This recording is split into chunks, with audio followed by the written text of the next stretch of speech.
근대화 과정에서 동양과 서양의 커다란 차이점이 있습니다. 그 차이점의 가장 중요한 부분이 뭐라고 생각하십니까, 여러분들은? 아마 그게 과학적인 혁명이 아닐까 합니다. 특히 유럽 쪽에서 많은 위대한 과학의 발견이 있었죠.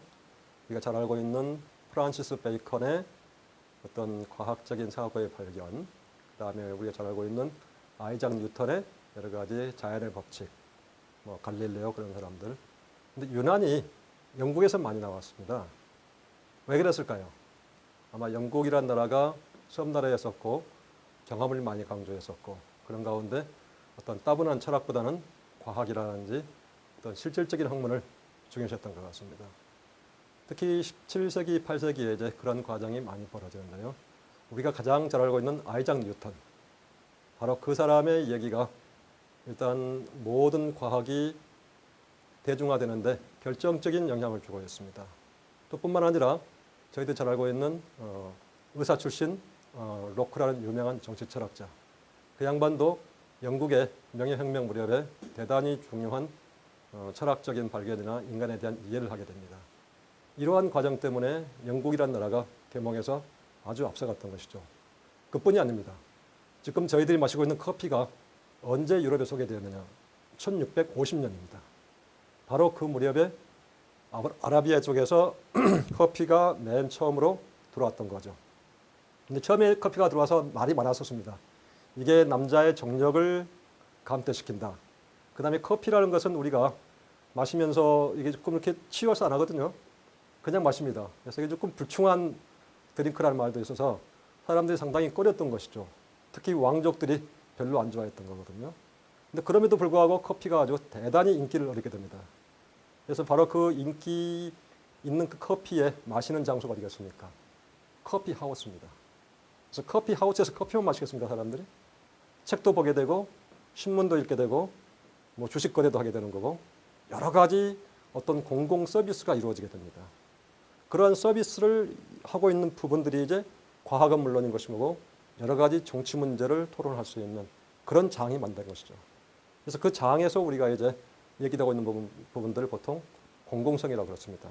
그래서 공공성이라는 부분이 확립이 되면서 뭐 정치 부분도 그렇고 과학이라든지 철학, 모든 시사 문제 같은 경우가 아주 자연스럽게 퍼지게 되는 것이죠. 그래서 이제 이웃에 있는 프랑스라든지 여러 대륙의 국가들이 영국을 주목하게 됩니다.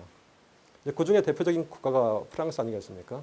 그래서 프랑스 같은 경우가 여러분 잘 알다시피 아주 오랫동안 절대 왕정을 해온 나라입니다. 루이 14세라는 유명한 태양왕이 근 60년 이상을 지배를 하고 있는 거죠. 그 상황 속에서 사실은 프랑스는 아주 발달해 있지만은 계몽적으로는 늦었었습니다. 이런 부분을 가장 잘 캐치한 프랑스의 다혈질의 어떤 사상가가 우리가 잘 알고 있는 볼테르입니다. 볼테르는 직접 영국에 가서 영어도 배우고 그 다음에 뉴턴이 아침에 밥은 먹는지 거의 신처럼 모셨습니까? 그래서 어떤 그 사람의 성애에 대해서 일거수일투족에 대해서 많은 관심을 갖습니다. 자, 이런 맥락 속에서 이제 어떤 영국의 위대한 어떤 과학적인 발견이라든지 여러 가지 어떤 사회적인 이슈들이 프랑스에 도입하게 된 것이죠. 근데 프랑스에서는 또 묘한 현상이 벌어집니다. 이게 지금 영국에서처럼 어떤 커피하우스 같은 공공 어떤 서비스가 느는 게 아니라 사실은 살롱이라는 귀족 문화가 발달해 있었습니다. 그래서 귀족들이 주로 모이는 살롱이라는 데가 옛날에는 주로 지금 이제 어떤 귀족들의 쾌락이라든지 노름의 장소였는데 이 장소가 바뀝니다. 그래서 거기서 사람들이 이제 여러 명사들을 모셔놓고 강의도 듣고 또 어떤 문학 발표회도 갖고 여러 가지 아주 훌륭한 논쟁이 많이 이루어지는 것이죠. 여기에 아주 유명한 대표적인 어떤 그 이제 스타들이 아까 얘기했던 볼테르, 그 다음에 또 이러한 계몽의 사상을 오래오래 보관하기 위해서 어떤 백과전설을 만들었던 디드로, 뭐 달랑베르, 그런 사람들이 전부 다 프랑스 살롱의 아주 스타들입니다. 그래서 이제 그 여러 가지 분위기들이 뭐 당연히 좀 귀족 중심이지만은 뭐 당시 기부인들이 참여하고 여러 뭐 계몽에 찬성하는 사람들, 또 계몽에 반대하는 사람들, 그 모든 사람들이 하나가 돼가지고 아주 대단히 아주 활력 있는 지적인 모임을 만들게 됩니다. 이런 식의 부분 속에서 우리가 하나 조금 기억해야 할 또 유명한 사상가가 있습니다. 장자크 루소죠. 루소란 사람은 우리가 배웠다시피 어떤 자기 어떤 사랑적인 요소들을 아주 강조했었고 어떤 자연이라는 부분도 대단히 중시했었고 더 중요한 부분들은 루소야말로 처음으로 민중들의 부분들을 최고로 삼았었습니다. 당시는 무슨 왕의 문화들이라든지 귀족의 문화라든지 그런 것들이 중심이 됐었는데 처음으로 루소라는 사람이 여러 가지 모든 사람들이 공유할 수 있는 또 그다음에 정말로 정치적으로 민중의 주인이라는 부분들을 강조하게 됩니다. 자, 뭐 여러분들 루소 책 뭘 알고 있습니까? 사회계약론 또는 에밀 이런 책들이 1762년 무렵에 써지는데 이게 뭐 프랑스는 물론인 것인 거고 독일의 칸트라든지 전 유럽에 아주 대단히 중요한 영향력을 행사합니다. 그 다음에 프랑스만 그러면 계몽을 했느냐? 이 계몽운동은 아주 거대한 운동입니다. 다시 말해서 뭐 영국, 그레이트 브리튼 뿐만 아니라 영국 이쪽에 스코틀랜드라는 대단히 아주 스마트한 사람들이 사는 어떤 그 집단이 있습니다. 그 사람들은 정치적으로는 조금 약간 소외되었던 것이지만 학문적으로나 과학적으로는 대단히 발달했던 것이죠. 여러분이 잘 알고 있는 가장 위대한 영국의 자산가 데이비드 휴미 이 무렵에 태어났었고 또 뭐 경제학자 아담 스미스가 다 이 무렵입니다. 뭐 그 사람 말고도 여러 조금 도덕 사상가들이 다 이 무렵에 태어났던 사람들이죠. 그 프랑스의 어떤 계몽이 물론 영국의 도움도 받았지만 다른 한편으로는 그 스코틀랜드에 결정적인 영향을 받습니다. 프랑스만이 아닙니다. 독일의 뭐 특히 유명한 어떤 칸트 그런 사람들 역시 그 스코틀랜드에 영향을 많이 받죠. 자, 그럼 또 프랑스 어떤 지금 영국 뭐 스코틀랜드 거기만이 그럼 계몽이 되는 것이냐? 그렇지는 않습니다. 유럽에서 가장 자유로운 도시가 어디라고 생각하십니까, 여러분들? 바로 네덜란드의 헤이그입니다. 그 나라가 원래 스페인 식민지였었거든요. 근데 이제 스페인 식민지 때문에 캐톨릭 문화가 들어왔는데 원래 그쪽이 북쪽 지역이라서 이쪽 그 프로테스탄트들 신교도가 다시 들어가서 아주 엄청난 어떤 종교 전쟁이 일어납니다. 그러면서 많은 사람들이 망명도 가고 또 망명도 오고 우리가 잘 알고 있는 존 로크도 그 네덜란드에 망명 갔던 사람입니다. 또 저기 스코틀랜드 망명 갔던 맨더비르라는 유명한 어떤 경제학자 같은 경우도 사실은 거기 출신은 원래 네덜란드입니다. 그래서 그 네덜란드에 또 탁월한 계몽사상가가 있습니다. 스피노자라고요. 어떤 그런 사람들이 실제로 가장 레디컬한 가장 근본적인 의미의 계몽을 전파하기 시작합니다. 이 어떤 운동들이 이제 단순히 네덜란드가 아니라 뭐 동유럽이라든지 이탈리아, 러시아 전 유럽에 다 이제 퍼지게 되는 것이죠. 그래서 이 지금 계몽 운동이 시작됐던 부분이 17세기 말에서 보통 18세기 말 프랑스 혁명 때 끝나게 되거든요. 근데 프랑스 혁명이 끝나기 한 5, 6년 전에 사실은 계몽이란 무엇인가에 대해서 본격적으로 논의를 하기 시작합니다. 바로 그 계몽이란 무엇인가에 논문을 제출한 사람이 우리가 잘 알고 있는 임마누엘 칸트입니다. 칸트라는 사람이 이제 그 계몽이란 무엇인가에서 이런 얘기를 한 것이죠. 인간들이 전부 다 미성숙 상태에 있다. 임머추리티. 뭔가 조금 망아 보이라는 겁니다. 이런 식의 상황들을 우리가 어떻게 극복할 수 있을 것인가. 또 정말로 미성숙이라는 것은 과연 뭐냐. 뭐 여러분들을 포함해가지고 지금 칸트가 꼽는 세 가지 중에서 첫 번째는 그겁니다. 자기 홀로 생각할 수 있는, 이해할 수 있는 능력이 없는 사람입니다.